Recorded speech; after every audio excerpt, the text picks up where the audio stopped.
guys, andito na tayo sa Lopez, kung saan makikita ang mga poste na hanggang ngayon di pa natatapos.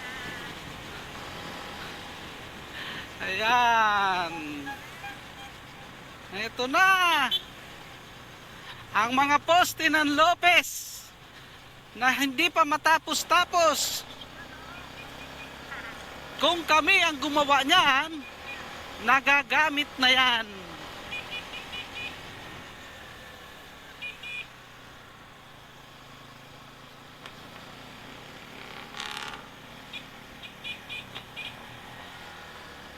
Oh, puro na lang poste ito ah. Puro poste.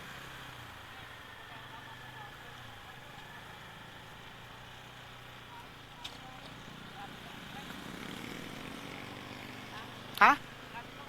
Bakit? Bagal pa nga yun. Mabagal. Hindi nga natin napapabilis itong takbo nito. Bakit? Huwag kang kakabahan.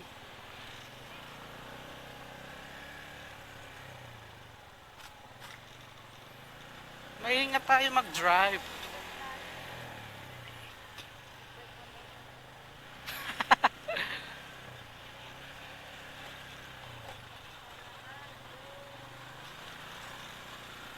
Si Apolinario Mabini. Ayan o. Guys, ito po status ng Lopez, kung nasaan ang mga poste na nakatayo. Wala namang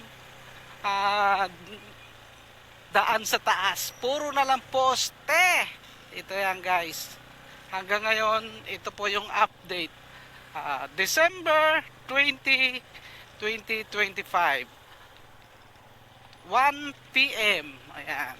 Kaya po yung pinataasan, ay kaya po yan magtatayo ng skyway dito, kasi itong part na to, bahain ito. Kung mapapansin nyo, itong mga portion na to, yan, mga palayan na yan, binabaha po yan. Kaya gumawa sila ng mga ganitong poste, hindi lang natin alam kung kailan matatapos. At kung kailan magagamit. Yan guys, hanggang ngayon ito pa rin. Ilang taon ko na itong dinadaanan guys, puro na lang poste.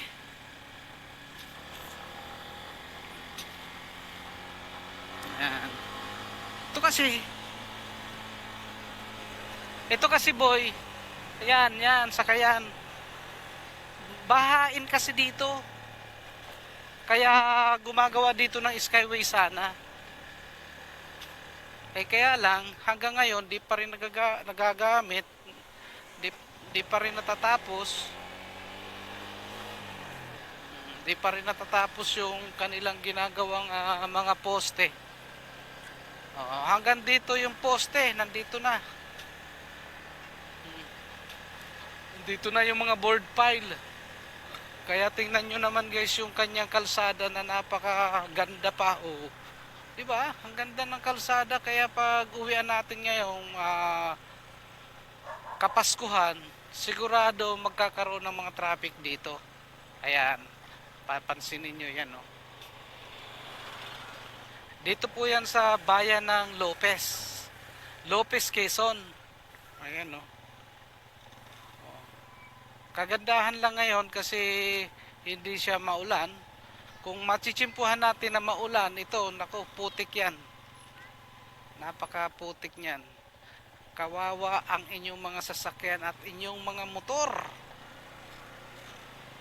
Dahil, syempre, matalsik ng putik. Yan, hanggang dito. Widening, mayroon namang widening dito. Kaya nagkakaroon talaga ng traffic pa. Siyempre nagkagawa rin sa widening.